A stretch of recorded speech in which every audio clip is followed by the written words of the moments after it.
I used to be addicted to MLB The Show. In particular, its Road to the Show mode, so that game will always hold dear into my life, even though I don't play it like I used to. With baseball season around the corner, that means it's time for the next iteration of MLB The Show. The baseball player that's on the cover this year is Vladimir Guerrero Jr. And with him being on the cover, I want to ask you guys this question. Who has had the best overall seasons while being on the cover? MLB The Show has been around since 2006. There will be one MLB The Show cover that won't be on this list. That being the MLB The Show 2017 because Ken Griffey Jr. was on the cover. And if you're watching this video, clearly Ken Griffey Jr. wasn't playing baseball in 2017. So MLB The Show 17 won't be on this list. But with all things said, if you do enjoy the content analysis that Paint the Black Baseball brings, maybe you give me a like and subscribe. But either way, let's get to these cover athletes and who had the best seasons. Coming in at 17th place, we have MLB The Show's 2020 cover athlete Javier Baez, who accumulated a .5 F WAR and a .8 B WAR for a .65 average. I'll give him some slack for this one, as this was a shortened COVID season where teams only played 60 games, and one cold streak could be the end of good numbers for the year. And for Javi, he was doing some nasty work in a bad way. With an on-base percentage of .238 and a .360 slugging, that's good for a WRC plus of 57. And an overall OPS of 599. He was easily one of the worst hitters in the league, so he definitely didn't justify him being on the cover, and more likely than not will go down as the worst cover season of all time. But on the bright side for Javi, at least he regained himself in 2021 before he's back to being a really bad hitter that he is today. It's also worth noting that in his prime, Javi Baez was a polarizing player, so I get them putting him on the cover. It just backfired tremendously. Next up in 16th place, we have MLB The Show's 15 cover star Yasiel Puig. Yasiel Puig accumulated a 1.5 F WAR and a 1.1 B WAR for a 1.3 average. And his 2015 season was hindered by injuries. To be precisely, he had a lingering hamstring issue as he was only able to play in 79 games. And in those 79 games, his play wasn't bad, but he also wasn't worthy of someone being on the cover of MLB The Show. He had around a major league average on base percentage at .322 and an OPS below 800 with a 758 OPS. And unfortunately for Yasiel Puig, 2014, the year that earned him on the cover, was the last time he was truly an elite player. But Puig was the most exciting player in baseball around this time, for better or for worse, so it makes sense why they put him as a cover athlete.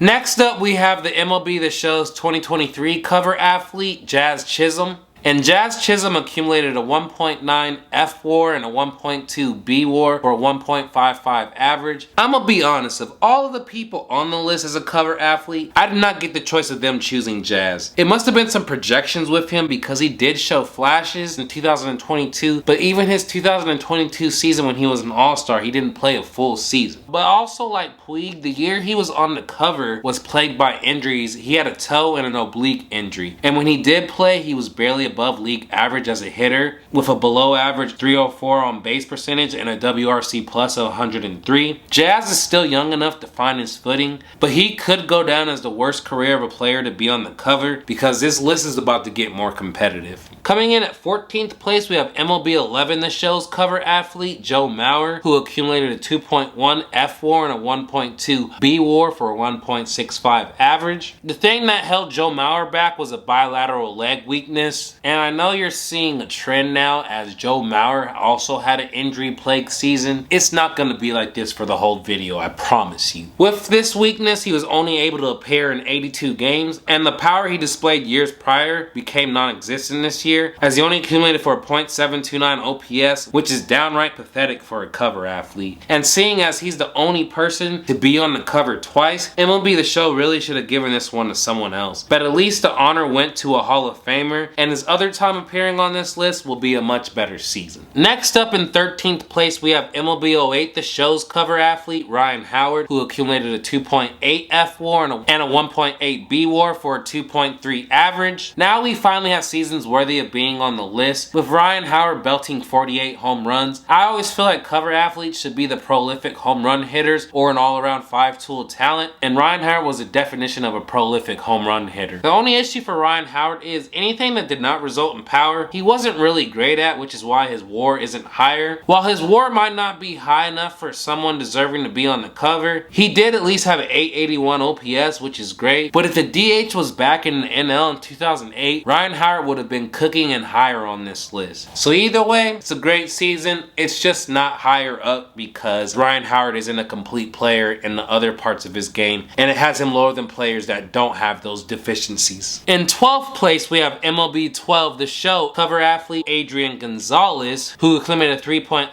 F4 and a 3.7 B WAR for a 3.35 average. He is the only player on this list that was traded while being on the cover. Adrian Gonzalez went from the Boston Red Sox to the Los Angeles Dodgers at the trade deadline this season. And did Adrian Gonzalez have a season justifiable of being on the cover? I will say no, as he did hit less than 20 home runs. For a first baseman that had previous seasons of 27, 31, and 40, he just did not live up to the hype for me. With a WRC plus of 116 and 806 OPS, he had a good season, but definitely not a season deserving of being on the cover. And unfortunately for Adrian Gonzalez, and he never had seasons like he did from 2009 to 2011 again, but he still had a great career. And also, Ryan Howard did have a better season, and this just goes to show while having other talents is important in accumulating more, because Ryan Howard had an 881 OPS to Adrian Gonzalez's 806, and Adrian Gonzalez still had a higher WAR. Coming in at 11th place, we have MLB 14 The Show's cover athlete Miguel Cabrera, who accumulated a 5.2 F4 and a 2.7 B WAR for a 3.95 average. Miggy was coming off a Triple Crown season to earn the cover, so barring him repeating hitting the Triple Crown, he was always going to come back down a bit. He was still an amazing hitter. It's just that his power numbers went down this year. As the 2 seasons prior, he had back-to-back 44 home run seasons. In 2014, he had 25. Regardless, Miguel Cabrera more than earned his cover athlete status, as he had an 895 OPS, and that's nothing to balk at. There's just other people on this list with overall better seasons, because as we all know, Miggy was not the best defender or base runner. In 10th place, we have MLB 09 The Show's cover athlete Dustin Pedroia, who's Boston's favorite. He accumulated a 4.7 F4 and 3.3 B WAR for a 4 average. He was coming off an MVP season in 2008, and if we're going to be honest, he really didn't live up to the cover hype this season, with only posting 112 WRC plus and an 819 OPS. But the beauty of Dustin Pedroia's game, he brings value in so many other places. He had 20 stolen bases, he walked more than he struck out, and he's always been a standout defender. Once again, those aren't really things that get you the cover of MLB The Show, but it does show superstars come in all different shapes and sizes. Coming in at 9th place, we have the golden boy himself, MLB The Show 19 cover star Bryce Harper, and he was one of the few cover stars that changed teams going into the cover, as he left the Nationals for the Phillies. He accumulated a 4.0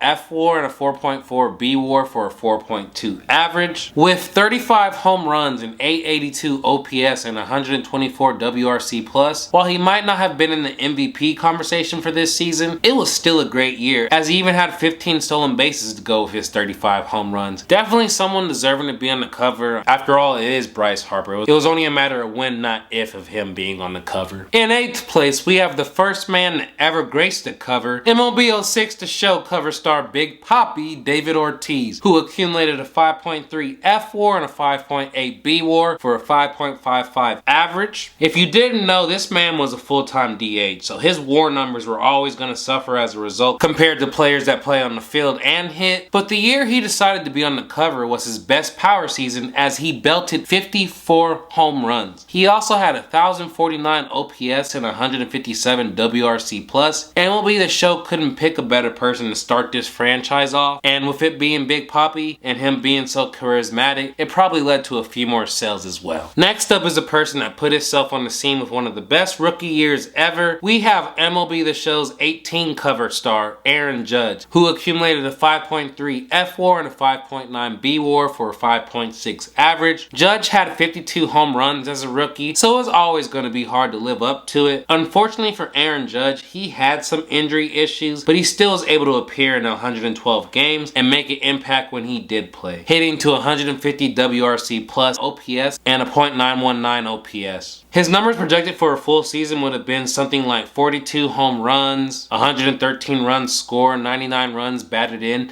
and 110 walks. Oh, and don't forget an 8.1 F4. And that's also assuming he wouldn't have gone on a hot streak or something. So Judge was special and deserving of belonging on the cover. It's just the year that he actually was on the cover. Injury stopped him from having potentially one of the best seasons ever on the cover. In 6th place, we have the only person to grace the cover twice. We have MLB The Show's cover star Joe Mauer, who accumulated a 5.7 F4 and a 5.9 B WAR for a 5.8 average. And the last time he was on this list, he had an injury-riddled season that did not justify him being on the cover. But in 2010, Joe Mauer was great in all departments outside of power. With a 327 batting average, a 4-on-2 on base, and 135 WRC plus, and standout defense, he was coming off the year where he won MVP and had his ridiculous power surge with 28 home runs. So chances were he was never going to repeat that. But Joe Mauer did Joe Mauer things, and that's why he was a first ballot Hall of Famer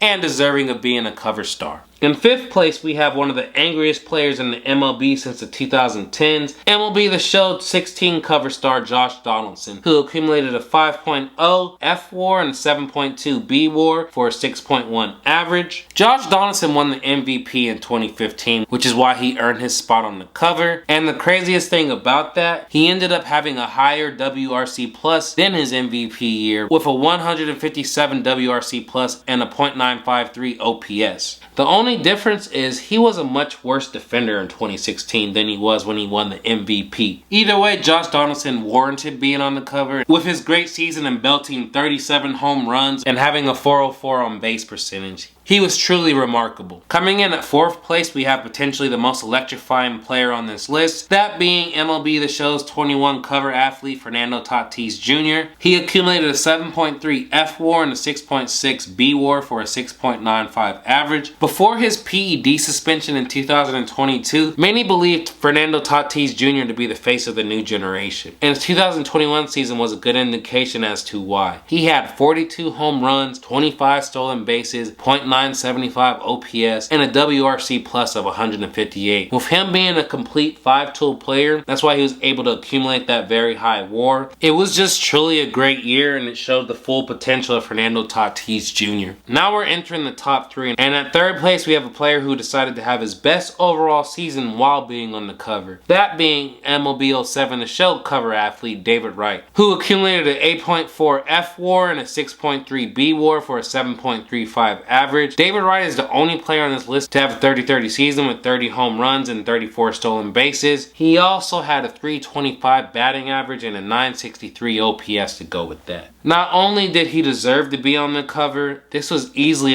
an MVP type year. So MLB The Show for sure got it right with this one. And in that 2nd place, we have a player that won MVP while being on the cover, that being MLB 13 The Show cover athlete Andrew McCutchen, who accumulated an 8.1 F WAR and a 7.8 B WAR for a 7.95 average. To be able to pick a guy and then he proceeds to have the MVP years is truly tipping of the cap. As far as McCutchen and his numbers, he had a 300, 400, 500 slash season, a 2020 season, and was just an all-around 5-tool player, while playing great defense at a premium position like center field. Was only icing on the cake for him. 9 times out of 10, this would have been the best season of anyone, but unfortunately he got one up by the most special player in baseball history. And if you don't know who I'm talking about by now, it's MLB The Show's 22 cover star Shohei Ohtani, who accumulated a 9.4 F WAR and a 9.6 B WAR for a 9.5 average. It took Aaron Judge breaking the AL home run record for Shohei Ohtani to not win MVP for this season. Because being a pitcher and hitter and being really good at both, it's just not fair. And that's exactly what Shohei did in 2022. He was a better pitcher than hitter this year, as he had a 2.33 ERA to go with his crazy 11.87 K rate and career best home run rate with .76. As a hitter, he had an 875 OPS to go with 142 WRC plus. And with Shohei Ohtani being the most talented player most people will ever get to witness, it would have been a disservice to us all for him not be on the cover of MLB The Show. And up to now, he's had the best season of anyone one on the cover as far as WAR. So yeah, I wanted to have some fun with this video and talk about the cover athletes of MLB The Show. Of all the cover athletes that I've talked about, which player is your favorite player and which player is your least favorite? Also, who do you think is least deserving of being on the cover? I would love to hear it in the comment section. As you know, with Paint the Black Baseball, I'll be giving you consistently in-depth and fun videos. And if you made it to this point, I really appreciate you and can't wait to see you the next time.